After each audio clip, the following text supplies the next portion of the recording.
la pregunta yo la quiero situar en un contexto, ¿ya? Partiendo de esa premisa para yo instalar mi texto, ¿no? Sí. Para mí es muy importante el contexto desde donde surge el concepto, ¿no? Y el contexto es variopinto, es diverso, ¿no? Es un contexto que por un lado tiene que ver con una vertiente muy ligada al trabajo social, ¿verdad? Y que la entiende fundamentalmente como una tarea del mundo profesional de la disciplina, trabajadores sociales, en virtud, ¿no es cierto?, de recoger experiencias innovadoras de los trabajadores sociales de los años 70, especialmente de la Escuela de Trabajo Social de la Universidad Católica de Santiago, que se van a los cordones industriales, que se van a las poblaciones y que desarrollan una inserción ahí muy interesante para efectos del currículum de la época, y eso es necesario comunicarlo a otros en función de los conocimientos que surgen de esa experiencia, que surgen de esas prácticas. Entonces ahí hay una vertiente que va a entender la sistematización como una práctica destinada a producir conocimiento, ¿verdad?, que van a colaborar, que van a ayudar, que van a facilitar la acción de los profesionales del mundo del trabajo social. Esa es una vertiente.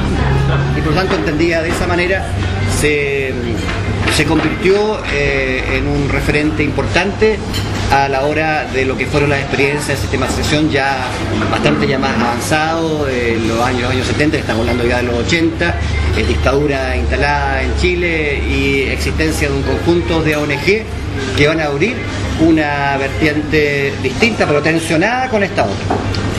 Y la vertiente distinta va a ser lo que las ONG que están en los años 80, particularmente vinculadas a la educación popular, ¿no?, van a desarrollar como concepción de sistematización.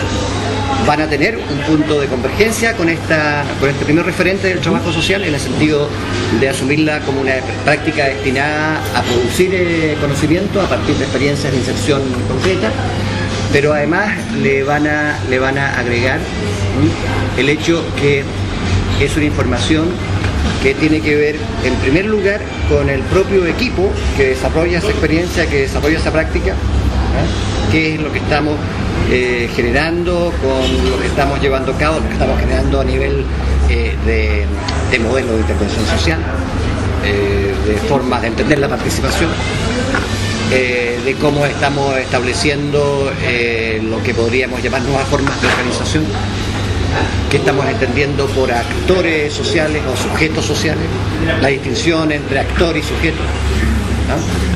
Van a problematizar, van a hacer más peso, le van a dar más espesor, ¿no?, al concepto. Y por otro lado también de comunicar a otros, a otras, que están en temáticas parecidas, centros juveniles de los años 80, teatro popular callejero de los años 80, grupos de agricultura orgánica de los años 80, grupos de derechos humanos de los años 80, que están en Santiago, que están en Concepción, que están en Valparaíso, que están en Iquique, ¿no?, están en Punta Arenas, en fin.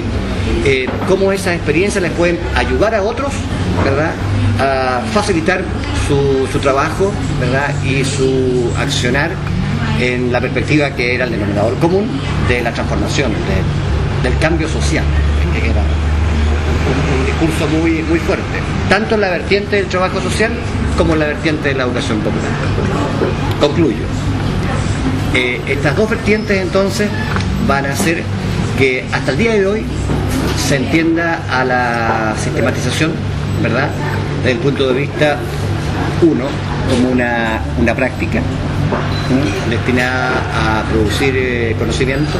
Dos, que esos conocimientos van a ser útiles para el grupo que la desarrolla. Tres, que esa práctica va a producir conocimientos para comunicar a otros, ¿verdad?, lo que un determinado grupo está realizando. ¿Dónde va a estar finalmente la atención?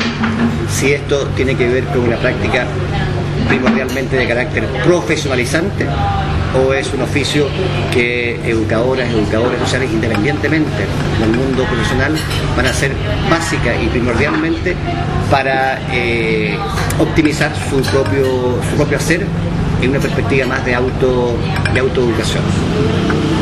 Y en esa tensión juega el concepto, incluso una pequeña coda, incluso de parte de la educación popular, una vertiente de la educación popular va a cuestionar mucho el concepto, es un concepto que no le va a agradar mucho, ¿ah?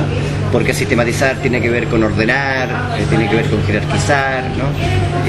Más bien va a desarrollar una contrapropuesta de plasmar bajo un punto de vista de sentido crítico, ¿no?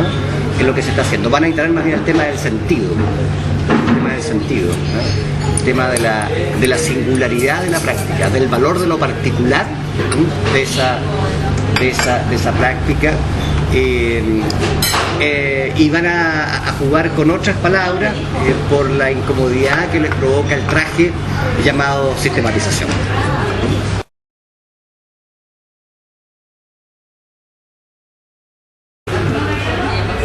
Tanto en la vertiente originalmente vinculada al trabajo social, como en las prácticas insertas en el ámbito de la educación popular, yo dije delante, va a haber un denominador común, que es lo que tú justamente planteas en la pregunta, que tiene que ver cómo a partir de esas prácticas se produce conocimiento, y por lo tanto es muy pertinente preguntarse qué se entiende por esa producción de conocimiento. En el caso del ámbito más profesional, y podríamos incluso ampliar los trabajadores sociales, ¿verdad?, a los antropólogos de la época, ¿no?, a las primeras manifestaciones de la psicología social o la psicología comunitaria, ¿no?, a gente vinculada a la pedagogía, ¿no? Tiene que ver el concepto fundamentalmente como el hacer, el desarrollar determinadas acciones, el asumir determinadas prácticas en los ámbitos en los cuales éstas se desarrollan, son potencialmente facilitadoras, promotoras, ¿no es cierto?, de conocimientos que van, por un lado, más allá de lo que la disciplina hasta ese minuto ha establecido en su cuerpo teórico, ¿ya?, o recrear lo ya existente a partir de la mediación de esa práctica, a partir de la mediación de esa experiencia. Eso en el mundo profesional. En los 80, la vertiente más vinculada a la educación popular, y ya no solamente en Chile, porque el fenómeno del concepto y de asumir las prácticas como una forma de producir conocimiento, y tiene mucho que ver con tu pregunta, van a ir más allá de Chile.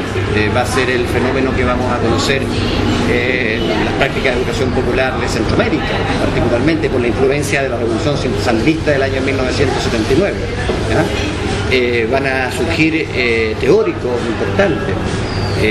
Oscar Jara en Centroamérica va a ser un referente importante en sistematización.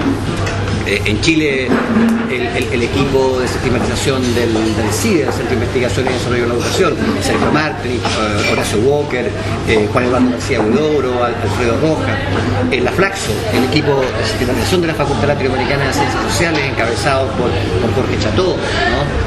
Va a estar ahí también la Adriana del Piano, va a estar el colectivo de trabajadores sociales encabezados por Daniela Sánchez, actual directora de la Escuela de Trabajo Social de la Universidad Cardenal Silva Enrique, pero también va a estar Perú a través del CELATSI, con una figura muy preeminente hasta el día de hoy en nuestro continente, como María de la Luz Morgan. Por la influencia de ello, el concepto va a estar también presente, como dije hace un ratito atrás, en las prácticas de educación popular. Pero la educación popular, los sujetos y sujetas que van a estar en el campo de la educación popular, van a asumir esta mirada de la producción de conocimiento como un fenómeno, y muy freudiano esto, de la interacción en la praxis, en la reflexión y en la acción, en la interacción. En esa interacción, todas y todos los actores, ¿no es cierto?, de alguna manera asumen la coautoría, ¿verdad?, de lo que se va produciendo con la reflexión en torno a esa acción. ¿Ya?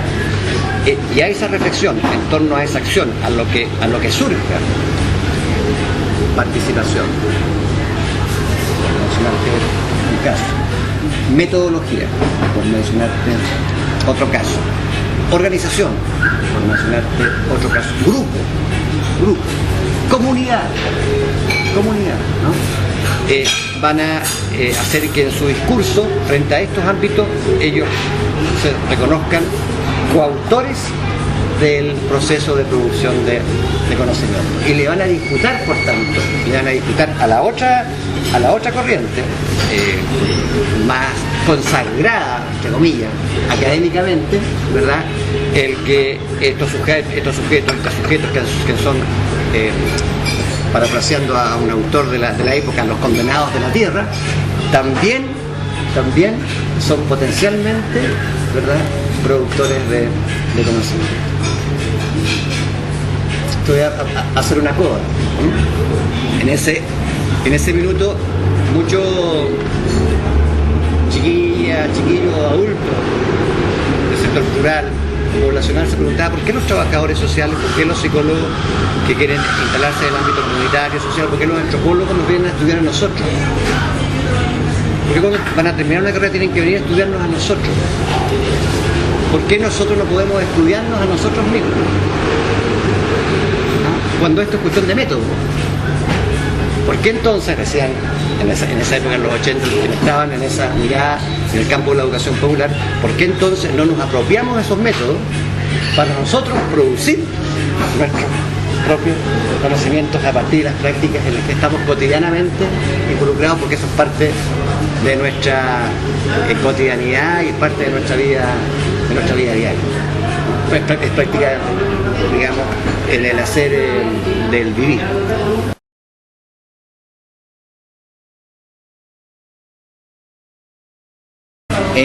Es un punto muy, yo diría, muy acertada tu consideración, y es muy desafiante, es muy invitadora a reflexionar, y en ese aspecto, dado que ustedes me invitan a hacer otro dialogante más en esta conversación y en esta búsqueda que ustedes están llevando a cabo, y la cual yo me siento también de alguna manera parte, en algún minuto, en alguna ruta,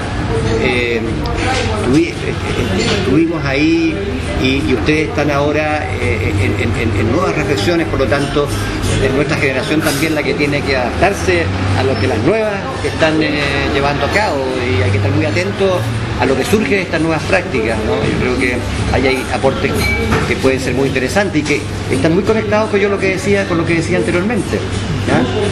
Estas búsquedas, ¿qué nuevas prácticas están introduciendo? ¿O con qué prácticas anteriores se están conectando?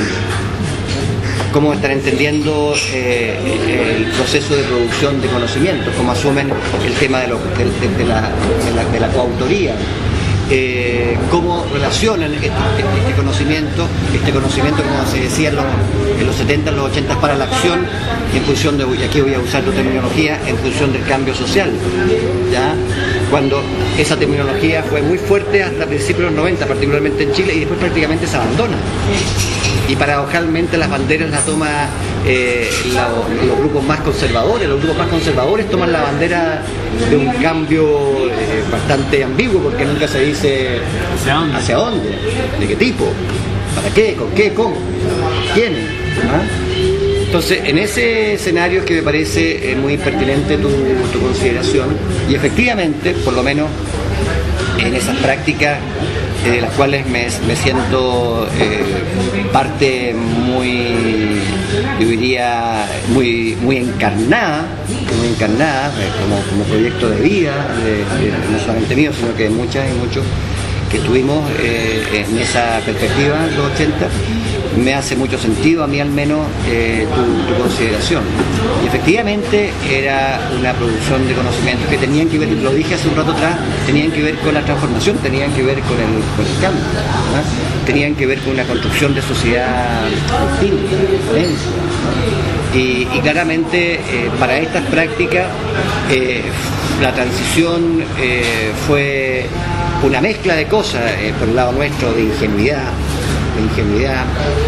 por otro lado de expectativas absolutamente ilusorias, por otro lado de traiciones, y muy bien lo señala en algún minuto en su libro Chile, anatomía de un mito, Tomás Julián, Entonces, claro, es un tema extremadamente relevante. O sea, ¿cómo es posible, ¿no?, que gran parte de este acumulado, que justamente que tiene que ver con la sistematización justamente, ¿no?, como una rama de la educación popular, ¿cómo es posible que lo acumulado, toda la propuesta que surge como fruto de esas prácticas frente al tipo de participación que se quiere, a partir del inicio de la transición, eso es cancelado?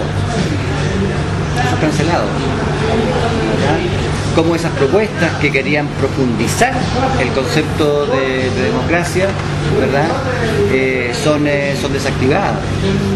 Como las políticas sociales prácticamente no se considera lo que había recorrido el mundo popular, y las políticas sociales oficiales se montan por encima de las prácticas, ¿no es cierto?, de los sujetos sociales populares. Por lo tanto, el mundo profesional de la época empieza a vivir una suerte de tensión, una fricción muy grande. ¿Dónde pone las lealtades? ¿Ya? Y eso es sumamente complicado, porque además, para complejizar más el escenario, las ONGs que dependían de los fondos internacionales comienzan a desaparecer. Por lo tanto, lo que podía ser una cosa más innovadora, ¿no es cierto?, más audaz, más transgresora, con mayor autonomía del Estado, empieza a ser en el fondo una institución paraestatal, paragubernamental, ¿no? Las agencias internacionales, por otro lado, que creen el discurso del inicio de la transición, se alejan asumiendo que esas políticas van a ser asumidas a través de las políticas de gobierno, pero no es el caso tampoco. Entonces, evidentemente que la consideración que tú haces está plenamente vigente, sobre todo porque quienes hemos estado en estas prácticas porfiados sumamente en todos estos años, ¿verdad? Efectivamente nos preguntamos qué es lo que hoy, ¿verdad?, estamos generando como conocimiento de estas prácticas que a lo mejor no tienen el peso, el volumen, el alcance ochentero, porque están dispersas, están disgregadas, están fragmentadas, pero están. ¿Ah? Y tienes actores juveniles, ¿no es cierto?, que están en estas prácticas, que se reconocen como educadores populares, y que están, al igual que en esa época, en diversos ámbitos.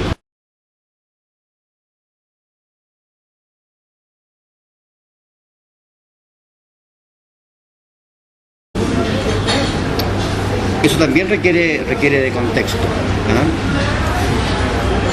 Y requiere de contexto porque el rumbo que tomó la transición no solamente tiene que ver con el ámbito o con el dominio o con el tópico, lo político, tiene que ver con lo social, tiene que ver con lo cultural, tiene que ver con los dispositivos metodológicos, con las concepciones metodológicas, con los instrumentos que fueron más ad hoc a esta transición, ¿verdad?, para efectos, voy a usar un término que no me gusta mucho, pero para que se entienda bien lo que quiero señalar, para efectos, por ejemplo, de la intervención social. ¿Ya? Entonces, no solamente no hubo la salida que quienes estaban en estas prácticas, quienes estaban en estas experiencias, quienes estaban en esta iniciativa a mediados de los 70, en los 80, aguardaban y esperaban y se habían jugado por ella. Hablo de Chile particularmente. Hay una transición pactada, hay un imperio del mercado, sobre todo lo demás, se producen mutaciones, ¿no?, se producen transformismo y travestismo, ¿no? Hay gente que alguna cancelado en los años 70 el escenario político oficial, se trasladan a esto y luego de recuperado el escenario político formal vuelven, ¿ya?, y no recogen prácticamente nada de lo que habían asumido en esta otra experiencia. ¿Amnesia de 20 años? Entonces, ¿qué ocurre ahí con la sistematización y qué ocurre hoy con la sistematización para responder muy concretamente tu pregunta. Frente al imperio, por ejemplo, en el caso del trabajo social, frente a la formación de trabajadores sociales, frente a la formación de psicólogas y psicólogos, frente a la formación de sociólogos más sensibles al mundo social o antropólogos, se impone claramente el marco lógico como el gran instrumento. Y por lo tanto es un predominio del positivismo más extremo. Y por lo tanto la preeminencia que se buscaba en la sistematización del proceso por sobre resultados y productos se invierte. Por lo tanto, frente a la sistematización, este enfoque, esta mirada metodológica y estos instrumentos, ¿no? El árbol de problemas, ¿no? El enfoque del marco lógico, triunfa. Y se da en la práctica, por tanto, hasta el día de hoy, que es muy extraño encontrarse con experiencias de sistematización. ¿Ya? Yo te las podría nombrar las pocas que hay. ¿Ya? Podría indagar con los trabajos que ha hecho David Órdenes, con los jardines infantiles de La Caleta, en el cual él generosamente me ha invitado a participar como co-sistematizador junto con las integrantes de los jardines, la coautoría, lo que ha hecho en Concepción con productoras agrícolas, Mauricio Laborde en el taller de acción cultural, el TAC, ¿no? Lo que se hizo también en el TAC a principios de los 90 con la experiencia formidable y bello trabajo del campamento Esperanza Andina, la gran toma de inicio de los 90 en Peñalolén. Algunas experiencias del Servicio Nacional de la Mujer, el CERNAM, ¿no? Y ya empieza la cosa a costar ya de poner otro ejemplo aquí en Chile. Pasó exactamente lo mismo en la evaluación de proyectos sociales, ¿verdad? Por la preeminencia de este enfoque, ¿no?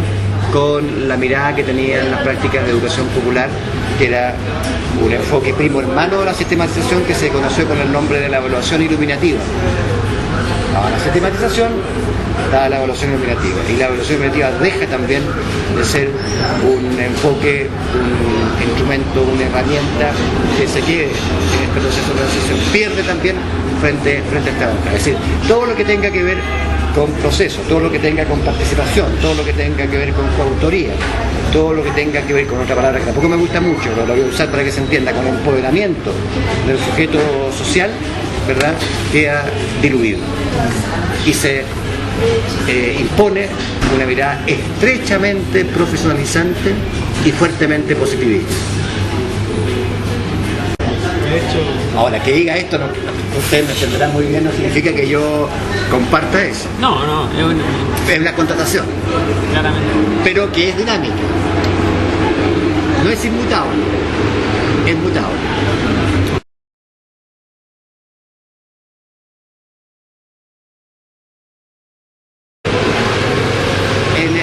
En la vertiente primera, para hacer una reflexión pedagógica, ¿no?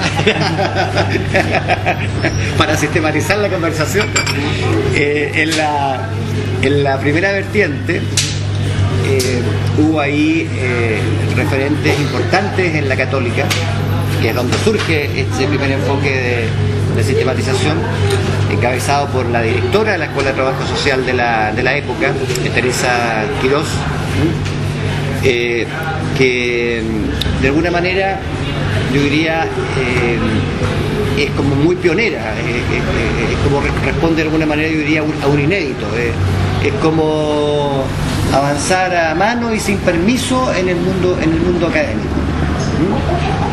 Ella va conformando un equipo, está ahí su esposo, Diego Palma, ¿no? Y los chiquillos y chiquillas trabajadores sociales de la época tienen ahí voy a repetir el concepto tuyo, tiene una formación, ¿verdad?, que tiene que ver con estos maestros, por decirlo así, porque lo son. O sea, hasta el día de hoy se les invita a muchas actividades. De hecho, en la misma escuela han estado invitados los dos, en psicología en la Universidad del Paraíso. ¿Ah? Tanto Teresa Quirós como Diego Palma. Y en el magíster de psicología social, ambos dos son figuras que no pueden estar al margen de la formación de esa maestría. Entonces, en el plano académico hubo personas que se autoformaron y que de alguna manera proyectaron eso en otros. Algo muy propio del mundo académico, generaron discípulos.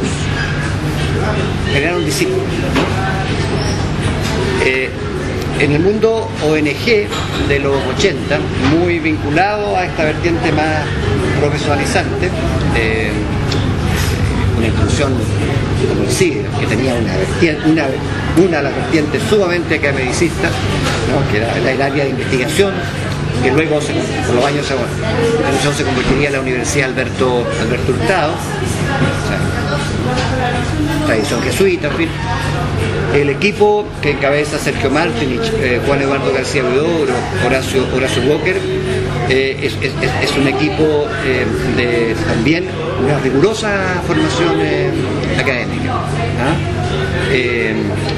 Y ellos establecen cierta relación con la otra rama del CIDE, más vinculada a la educación popular, y por lo tanto en los talleres de educación popular donde se capacitaban, formaban educadores populares de todo Chile, en estas jornadas que hacía esta otra rama del CIDE, más ligada a los movimientos sociales, más vinculada al trabajo de base, ¿no? Este grupo más académico contribuía a la formación de esos educadores con módulos, ¿no? Que tenían que ver con la sistematización. Como esa era una necesidad por parte de los educadores populares que trabajaban en la base social, esto comenzó a impregnarse, se contagió, pero empezaron a recrear desde su propia situación particular, en la acción en la cual estaban, estos enfoques de carácter más académico. Y empezaron entonces a incorporar en la sistematización aspectos sumamente innovadores. Por ejemplo, sistematizar a través de una obra de teatro una determinada práctica social en el sector donde se estaban llevando a cabo esas actividades educativas. ¿Ah? Por ejemplo, a través de medios audiovisuales. En esa época estaban los diapos,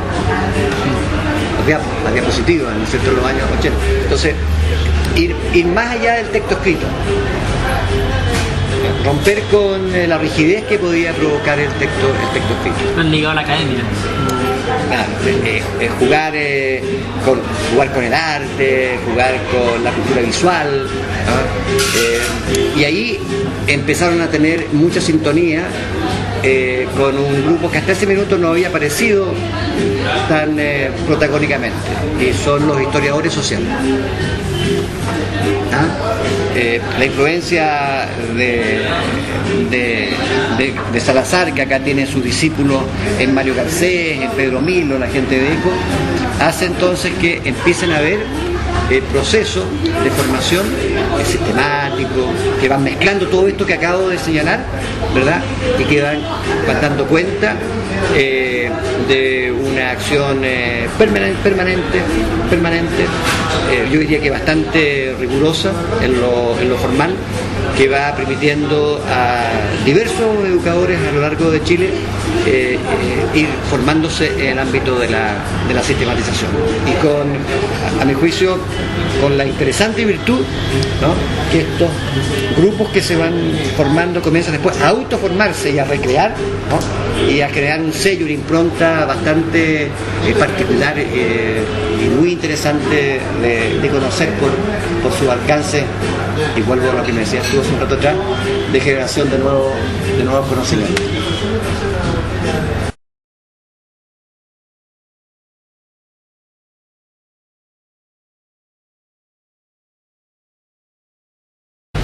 es parte de lo que yo te decía hace un ratito con respecto a los desafíos que están dando vuelta. Yo te decía que tu pregunta era sumamente aguda y que más bien era una pregunta que más que mirar atrás tiene la virtud de cómo construimos en el presente y cómo proyectamos, cómo construimos en el presente y cómo proyectamos, ¿no? Y ahí la invitación es para todas, para todos. Y yo señalaba ahí, por lo menos desde mi punto de vista, el importante rol que tienen los sujetos y sujetos sociales que hoy están en esas prácticas y que por lo menos en lo que yo he visto, en lo que yo he conocido, en las inserciones que he tenido, son mayoritariamente jóvenes. Son mayoritariamente jóvenes. Y son jóvenes tanto provenientes del mundo universitario como jóvenes que están en el mundo poblacional. No siempre con buenas relaciones entre sí. No siempre con buenas relaciones entre sí. Sobre todo cuando se toca el tema desde dónde se sitúan en sus prácticas. Entonces, es muy parecido a los años 80, la atención de quiénes son finalmente los educadores populares. Entonces, los educadores populares son chiquillos que tienen formación universitaria, carrera profesional, en fin, y están los chiquillos muchas veces de sectores poblacionales que ellos dicen, nosotros somos los educadores, muy parecido a la jerga de los 80, somos los educadores populares, ¿ah? Entonces, en ese escenario, tu pregunta adquiere ribete, yo diría, muy significativo y muy relevante para quienes están hoy en esas prácticas.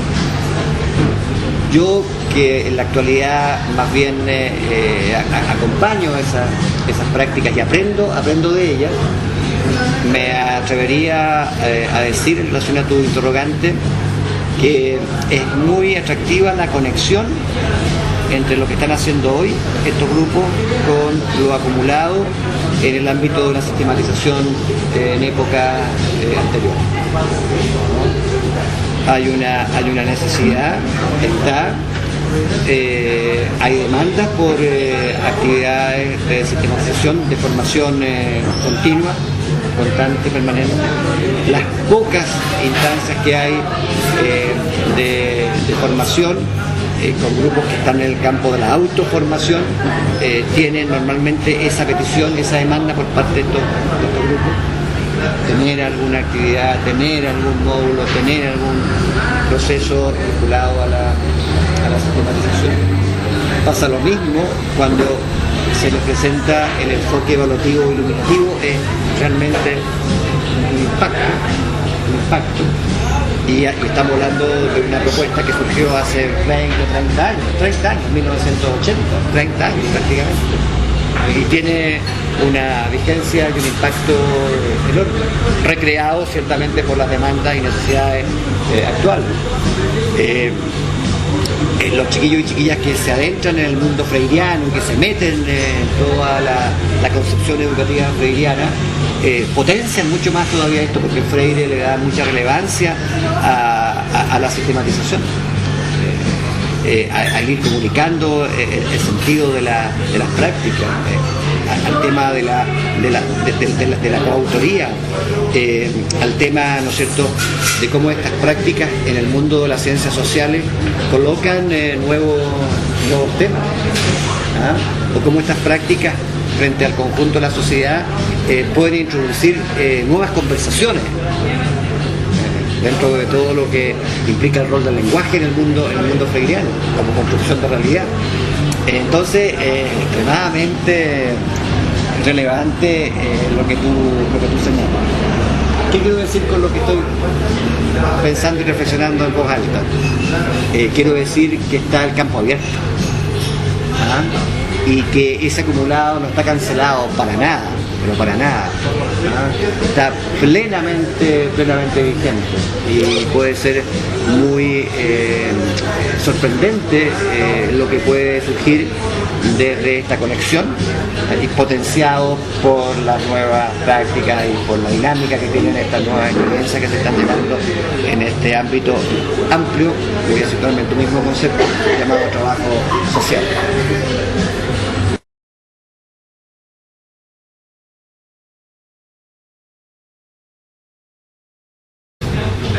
Bueno, dentro de eso hay una pregunta que atañe a nosotros, sistematización dentro de políticas públicas. ¿Cómo ve usted las tensiones, los diseños de acuerdos que tienen en el mundo, políticas públicas que tienden a ser bastante verticales, provenientes del Estado, y los equipos de trabajo que las llevan en la calle, en el terreno y que al final sistematizan sus prácticas? A ver, ¿qué pregunta?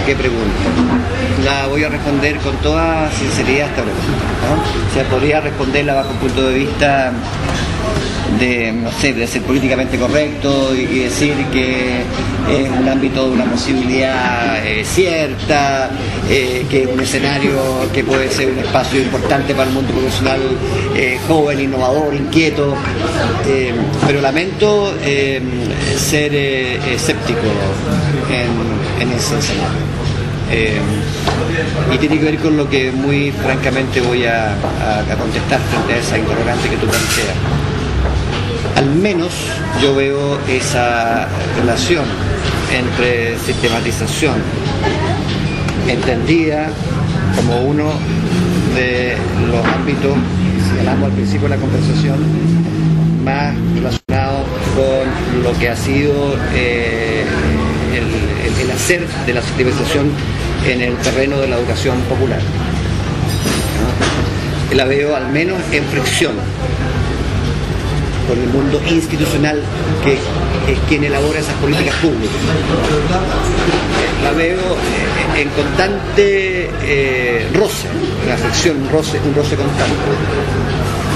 Y eso, a mi juicio, tiene una explicación y que recoge en buena parte de lo que hemos estado conversando en esta tarde, donde lo metodológico para las políticas públicas muchas veces tiene que ver meramente con el hacer operativo e instrumental, ¿ya? Y con la excelencia de la puesta en práctica de un cierto enfoque, pero que no tiene que ver con una concepción metodológica que reconozca la importancia protagónica del sujeto social que está en esas acciones, que está en esas prácticas. Por lo tanto, uno de los primeros roces tiene que ver con lo que estamos entendiendo por metodología, y un roce siguiente es si reconocemos o no reconocemos que en esas prácticas hay sujetos sociales. Y por lo tanto la acción que yo voy a construir para elaborar esta política pública no tiene que ver con que eso está dirigido a objetos, a mirar al otro como un objeto de mi política, sino que reconocerlo como también actor, protagonista, sujeto. ¿Ya? Otro punto de fricción, aparte de lo metodológico, aparte de lo relacionado con el sujeto, tiene que ver con la dimensión de participación. Normalmente estas sistematizaciones, la política pública juega mucho con el control social de los sujetos. Asume que estos sujetos incluso pueden asumir, si no son bien orientadas, bien conducidas por esas políticas sociales, pueden generar procesos anómicos, pueden producir anomia, ¿ya? Y se le tiene mucho susto, mucho temor a la autonomía, ¿no es cierto?, de estos grupos, y por lo tanto, cuando desde la sistematización se habla de la coautoría, que ahí también se pueden producir conocimientos, viene un conflicto ya no de carácter metodológico, sino de carácter, en este caso, epistemológico, muy fuerte.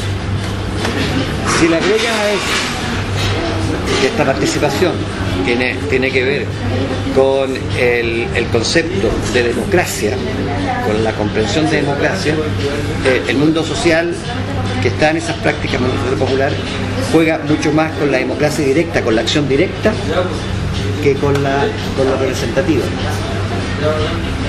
¿ya? Y por lo tanto va a querer asumir un papel mucho más activo y menos, ¿no es cierto?, asistencialista por parte de quien elabora esa política hacia ella. Por lo tanto, concluyo, es un escenario, yo diría, que ontológicamente conlleva el roce, conlleva la fricción. hay que ser muy estratégico para mantenerse en esos espacios, muy estratégico, ¿no? A manera de anécdota, yo tuve una experiencia con un equipo de sistematización hace un par de años atrás, cuando era ministra de Educación, la Mariana Elwin. Hicimos una sistematización de liceos de la región metropolitana y algunos liceos de la quinta región que estaban en procesos innovadores, y lo que descubrimos fue bastante complejo. Cuando entregamos el informe para ser publicado, porque ese informe era perjudicial para las políticas del Ministerio de Educación, la ministra lo guardó en el escritorio y nunca se publicó. Los que tenemos esta mirada, vivimos constantemente estas fricciones por eso la yo que tenemos que ser muy estrategas, muy hábiles para saber movernos en estos complejos escenarios, porque normalmente, incluso moviéndote de manera estratégica, incluso moviéndote de manera muy sutil, por decirlo elegante y finamente, normalmente las instituciones y el mundo del poder oficial es muy represor, muy violento, por qué no decirlo, con respecto a miradas que nos saquen de lo que ellos creen que es la verdad. ¿Ya? Un temor extremo a la diversidad de las miradas, ¿ya? La paranoia de la diversidad que los persigue y que lo hace muchas veces actuar de manera tremendamente brutal, ¿no? En el sentido de expulsar equipos de trabajo, sacar gente, despedir, ¿no? Y como dice Gabriel en ese libro, cito casi textual, Lucho y yo en esto tenemos una vasta experiencia.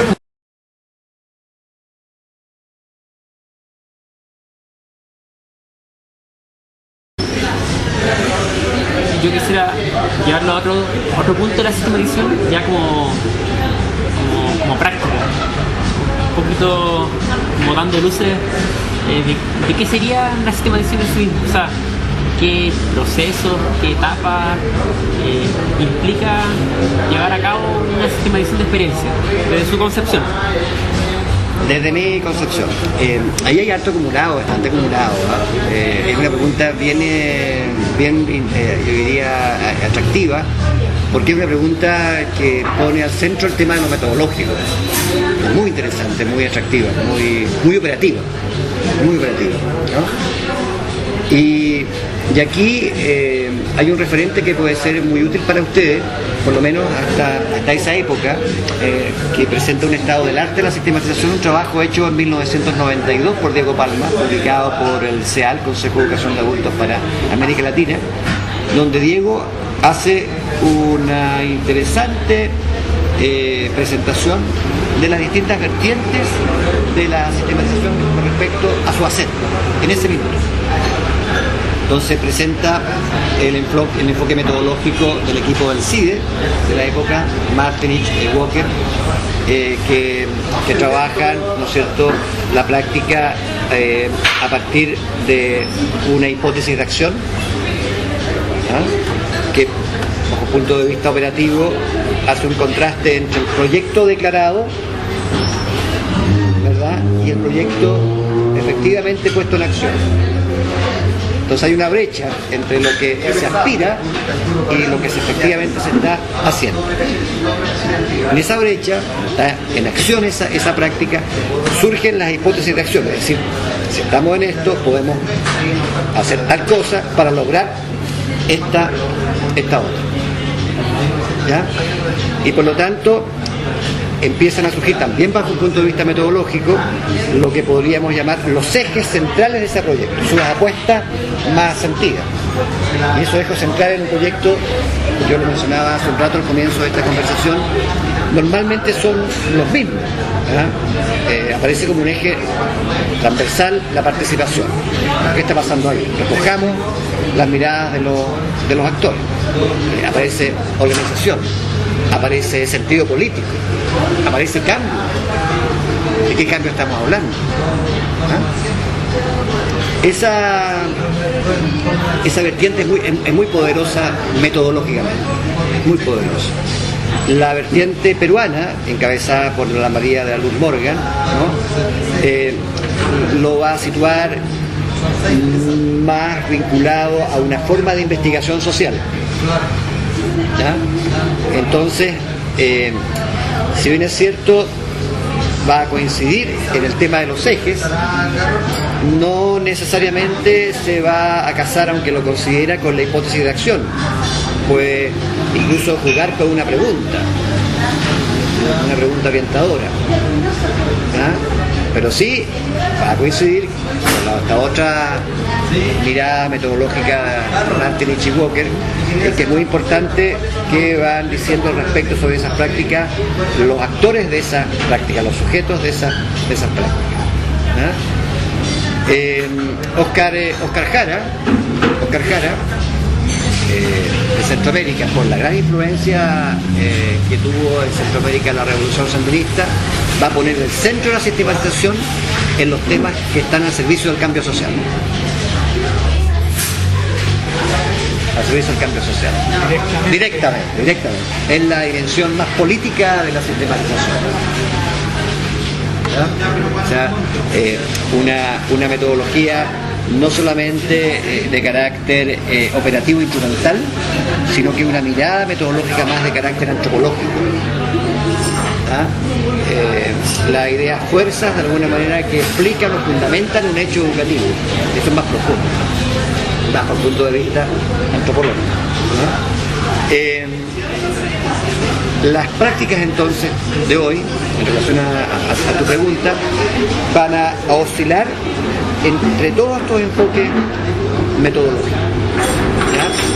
Algunos finalmente eso lo van a plasmar en algún documento, otros lo van a plasmar en algún producto audiovisual, otros lo van a plasmar a través de alguna obra de teatro.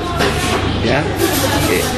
Ahí va a haber diversidad, como hay diversidad en estos los enfoques metodológicos, pero es muy interesante porque lo que sí es como transversal es que no hay rigidez. Y por otro lado, hay puntos de conexión. Yo mencioné delante a la evaluación iluminativa y no mencioné, y ahora sí la voy a mencionar aprovechándome de tu pregunta, la otra dimensión, ¿no? Que forman una triada y que se conectan y están entrelazadas: sistematización, evaluación iluminativa e investigación, acción participativa. La llamo. ¿Ya? Donde tú vas a tener ahí a un colombiano que falleció hace poco, a Paz Gorda, como el gran referente. Y que va a recoger mucho de la sistematización, porque la primera etapa de la investigación acción participativa, ¿verdad?, tú la puedes hacer a partir de una sistematización para poder establecer bien cuál es el problema que el proyecto busca hacerse cargo. Es muy interesante, muy atractivo, es realmente un mundo sumamente desafiante, lo que implica el hacer de la sistematización, del enfoque de investigación y acción participativa y de la evaluación iluminativa bajo un punto de vista de su forma de operar.